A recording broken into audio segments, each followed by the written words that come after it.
found someone had left a shopping cart right behind it. Not just anywhere, directly centered behind my bumper. I had to move it to back out.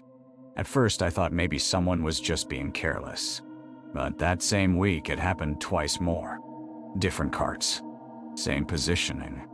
Then my car got keyed. Not a long, dramatic slash. Just a single line from my rear quarter panel. Maybe 6 inches long. The kind of thing you only notice if you're really looking. I stood there in the garage staring at it, and I felt my stomach drop. Because someone had deliberately touched my car while I wasn't in it. I got my car examined at a body shop. The tech couldn't tell me when it happened, obviously. Could have been the parking garage. Could have been anywhere. That's what he said.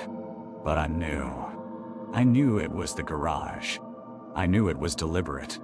I started taking different precautions. I'd get to my car and actually look around before approaching it.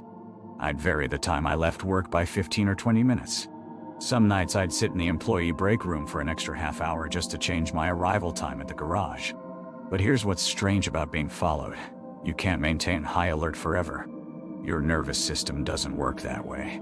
Adrenaline exhausts you. After a few nights of seeing nothing, of your hypervigilance paying off and finding nothing, you start to relax.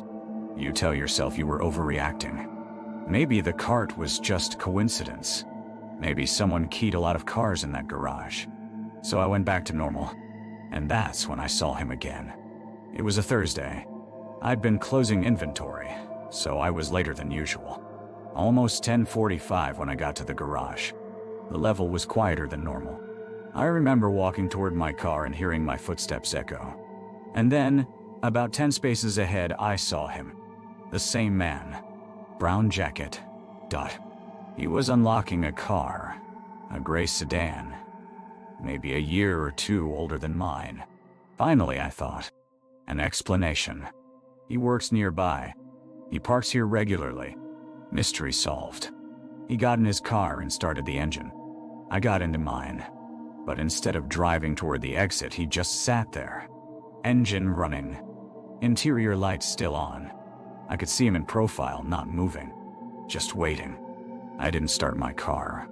We just sat there. 2 cars, maybe 15 spaces apart, both running. And I realized he wasn't looking at his phone. Wasn't adjusting his mirrors. Wasn't doing any of the normal things someone does when they're about to drive. Then his interior light went off. In the dark, with just the ambient glow of the garage lights, I couldn't see him anymore. And that's when I started my car and drove. Fast. Not recklessly, but I didn't ease out of my spot. I went straight for the exit. I never saw him follow me, but that doesn't mean anything. He knew where I was going. We both worked in the same area. He knew my car now. He'd already touched it. He'd already been in my space. Here's the part I haven't told many people. The next day, I was paranoid enough to check my car thoroughly. I looked under it. I opened my hood. I examined the interior for anything out of place. And I found it.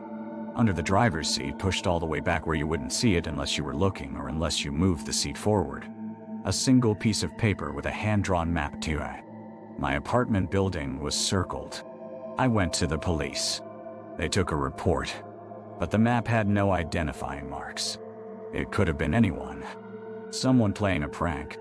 A coincidence. That word again.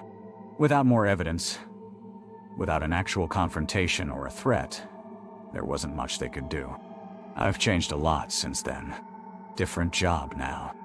Different apartment. Different car. I don't use the same grocery store. I don't run routes at the same time. I don't have a routine anymore, and I don't plan to. Because here's what I understand now. Routine is a luxury. It's something you can only afford when you believe the world is fundamentally safe. And I haven't believed that since I found that map. Sometimes I'll be driving, and I'll see a gray sedan a few cars back, and my whole body goes tight. Even though I've moved. Even though I've changed everything. Part of me is still in that parking garage, listening to 2 car engines running in the dark, waiting to see what happens next. I never saw his face clearly. That's the thing that keeps me up. If I'd just seen his face, I could have filed a report with a description. But he was always far enough away. Always just out of focus. That's the part that makes me think this isn't over.